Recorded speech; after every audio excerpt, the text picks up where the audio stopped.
What's up, guys, and welcome back into Breaking Boards. In today's episode, we're going to break down Thursday Night Football's showdown contest between the San Francisco 49ers traveling to take on the Los Angeles Rams. This game total currently sits at 46.5, with the implied team total for San Francisco being 20.5, and the implied team total for the Rams being 26.5. Glad you all could join me for the video. If you get something out of the content, drop a like on the video and subscribe to the channel, as I do break down every NFL slate throughout the NFL season over on DraftKings. Again, glad you all could be here. Let's hop into the player-by-player breakdown for Thursday Night Football. And before we jump into the player-by-player breakdown, I wanted to take a second to ask you guys a favor. First of all, I appreciate you being here with me and growing with me as we grow the channel, but I want to incorporate some things that you guys might see that I could be doing better, or information that I could include in my videos that would be valuable to you in your process. If you can think of anything or any questions or anything that you would like to see included in future content, please drop those in the comments. Also, if you guys are interested in a paid subscription service for my projections, for my ownership, if that's something you want to see me create and push forward, I can do that as well, if that's something you'd be interested in. I would provide those at a significantly discounted rate versus some other providers within the industry. So if that's something you guys would be interested in, I can put those out for you as well. I'm thinking something along the lines of like $20 a month. So nothing crazy. But I would provide projections. I would provide, a game-by-game analysis, and I would provide ownership projections for you guys. If that's something you are interested in paying for, please let me know in the comments, and I will definitely start working on putting that together. Again, I appreciate you guys being here. And without further ado, let's take our 30,000-foot view of the slate for Thursday Night Football. In taking our 30,000-foot view of the slate, what I'm seeing currently is I won't have any 5-1 builds for Thursday Night Football. Both these teams are quite condensed. One, from the San Francisco side, you have a lot of people injured right now, and that's really condensing that offense. And on the Los Angeles side, they're just naturally condensed in the Sean McVay offense. It's typically revolving around 3 to 5 guys in that offense, being a divisional matchup as well. I don't see either one of these teams drawing away from the other team or blowing out the other team. I do think this game plays close. I do think we do see some points. I would imagine that we probably see somewhere in the 49 to 50 point range. I do think it hits the over on the 46.5. So I would be building predominantly 4 2s and 3 3s for this game. And then I would run it back with 2 4s as well. And we'll talk about that as we move throughout the video. But that's going to do it for our roster construction. If we're talking about salary, what I would look at is spending most of the salary. I do think there are pretty obvious and clear captains for this slate, and most of those guys are going to be your top salaried guys on this slate. So unfortunately, we're not going to be able to build many, mid-range only builds. It's going to be predominantly stars and scrubs, which we'll talk about as we move throughout the video as well. And then if you look at, what should you be building for, right? So depending on the contest that you enter, and we'll talk about this again as we move throughout the video, but depending on the contest that you enter, you want to sculpt your lineups to fit the contest that you're entering. I want to harp on that so much as we head throughout the 2025 season, because I feel like that's an aspect of DFS that's just not solved by your players that are playing, $5-10 a week, right? When they're jumping in your contest, they're not taking all these things into consideration. And I want to give you something that's valuable and useful throughout the 2025 season. So if you're building a lineup for Showdown, make sure you are telling a story with your lineup, and make sure you are building your lineup to fit the contest that you're entering. I cannot harp on that enough.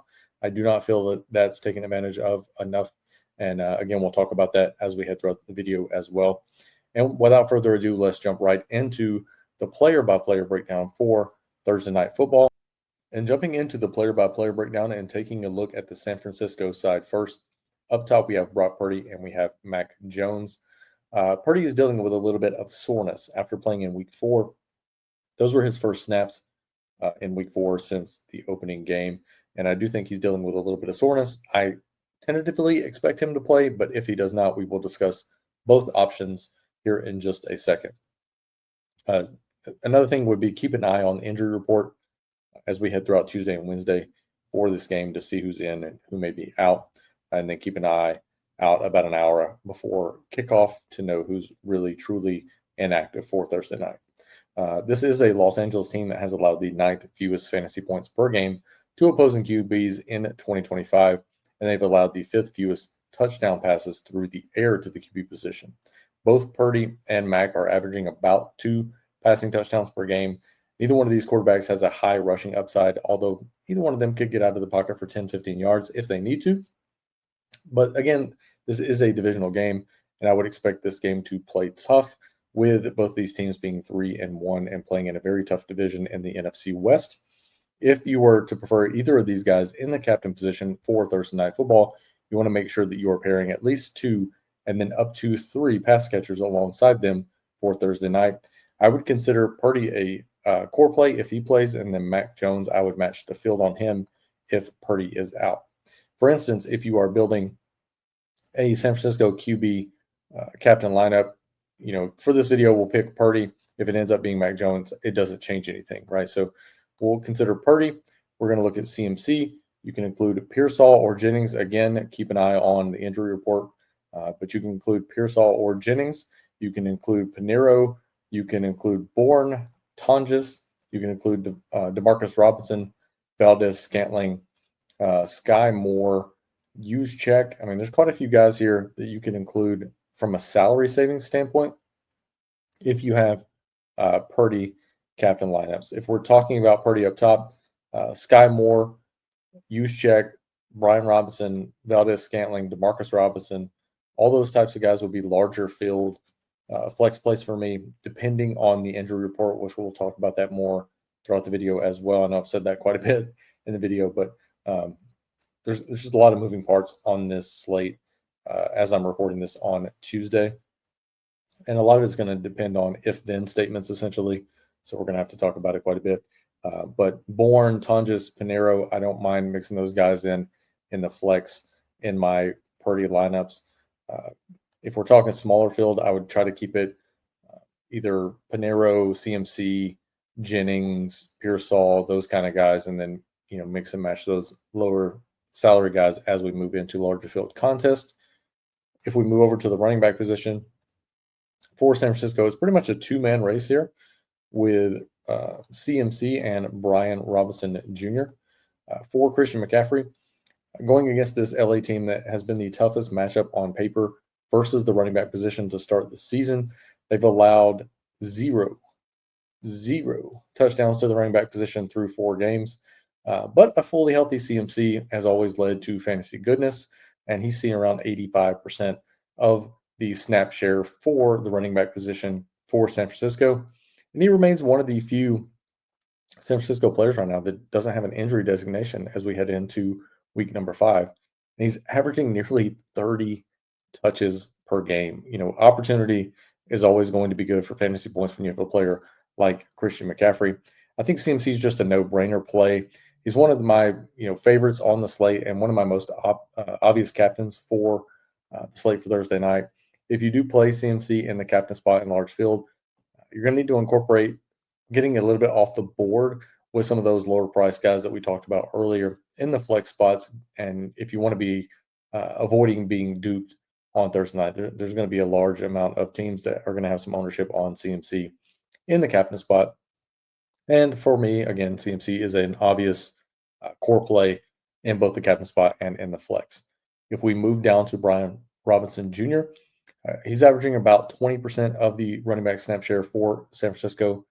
His upside is a bit capped with CMC seeing his normal workload with some significant upside built in. If the event that CMC were to happen to, knock on wood, go down, or if he's not seeing his normal volume during the game, Brian Robinson has the opportunity to win this slate. And if I were building 150 sets, I don't mind mixing in 1 or 2 of Brian Robinson Jr. in the captain spot, but predominantly he's going to be a flex player for me on Thursday night. I will look to use him in very specific builds. One build that I think you can use in large field contests that gets a little bit off the rails and a little bit different would be using Brian Robinson Jr. in the flex when you have CMC in the captain spot. So that's how I would be approaching Brian Robinson Jr. on Thursday night. Next up here, we're going to take a look at the wide receiver position for San Francisco. You have Ricky Pearsall, you have Jawan Jennings, you have Kendrick Bourne, you have Demarcus Robinson, you have Marcus Valdez Scantling, and you have Sky Moore. Taking a look at these guys, I'm going to look at Ricky Pearsall and Jawan Jennings about the same. This San Francisco team is like playing a little bit of the game of operation right now. Not sure if you guys remember operation. It was a game when I was a kid that typically you had this board and it would be like a drawn out shape of a body, and they would have these little like crevices or holes, and each one of those holes would have like an organ or a body part within the hole, right? So you would take these tweezers or tongs or something, right, and you would reach into these crevices or holes, and you would pull out these body parts. And if you were to like, nudge the side of the board on your way out, you would get a buzzer, or it would shock you to kind of let you know that you're not doing the operation correctly, right? So I'm not sure what's going on with the strength and conditioning team here in San Francisco, but I don't know if they're snake bitten or if this is just a trend, but this has happened quite a few times over the last few years where this San Francisco team just cannot stay healthy, and they just seem to be constantly bitten by the injury bug. So for the sake of this video, though, and going back to Pearsall and Juwan Jennings, I want to look at these guys the same, and I'm going to assume they both play. I don't have any information that would lead me to believe that. So again, keep an eye on the injury report as we head throughout the rest of Tuesday, Wednesday, and Thursday, headed up to the game. But both of these guys are full-time wide receivers, and if they see the field on Thursday Night Football, I'm going to view them as full-time players.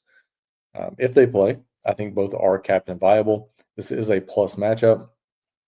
If you play them in the captain spot, make sure that you have Purdy along with them in the flex. That neither one of these guys have a rushing upside.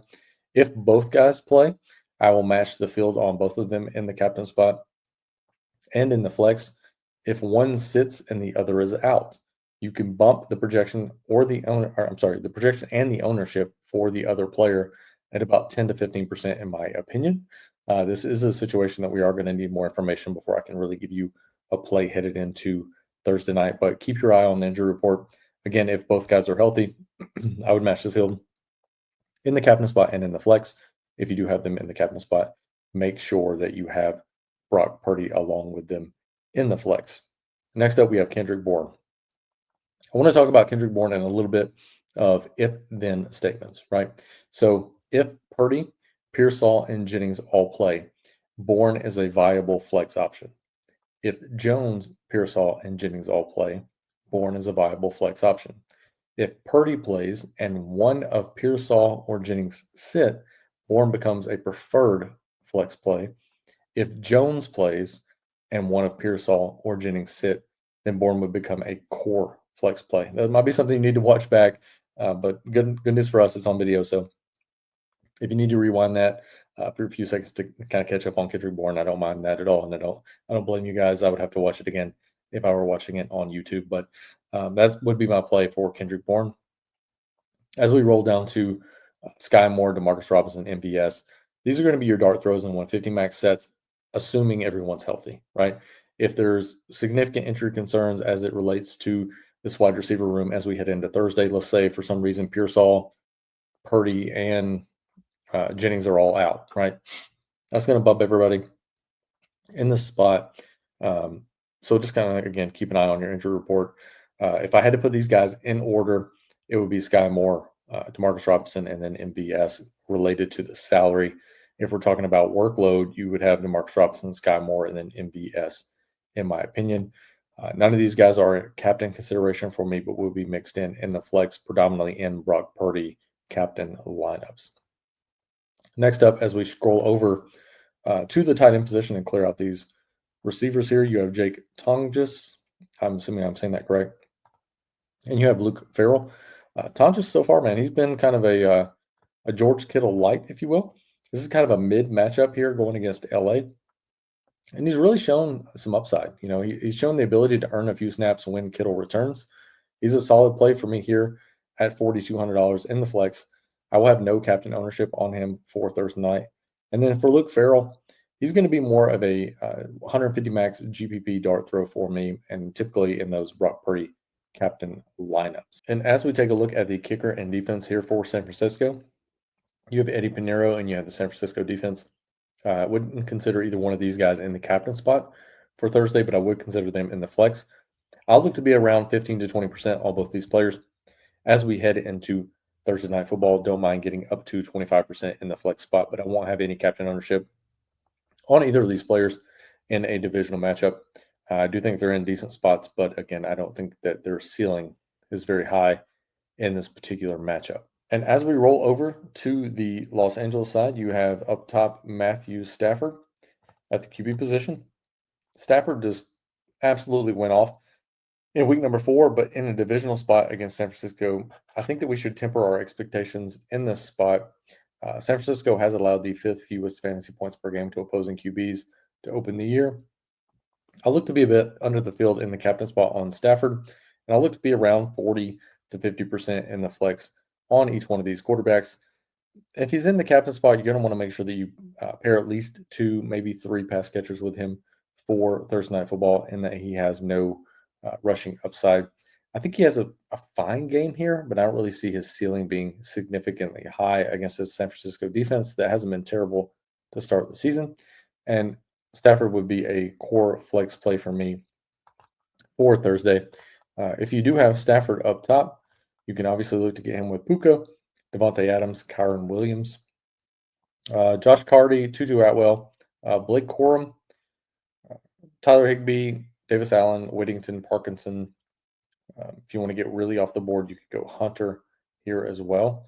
And then Mumford's actually seen quite a bit of snaps, and Terrence Ferguson is reportedly supposed to get some additional snaps as well at $200. So my core plays here with Stafford would be, Puka, Devontae, Kyren, and the kicker.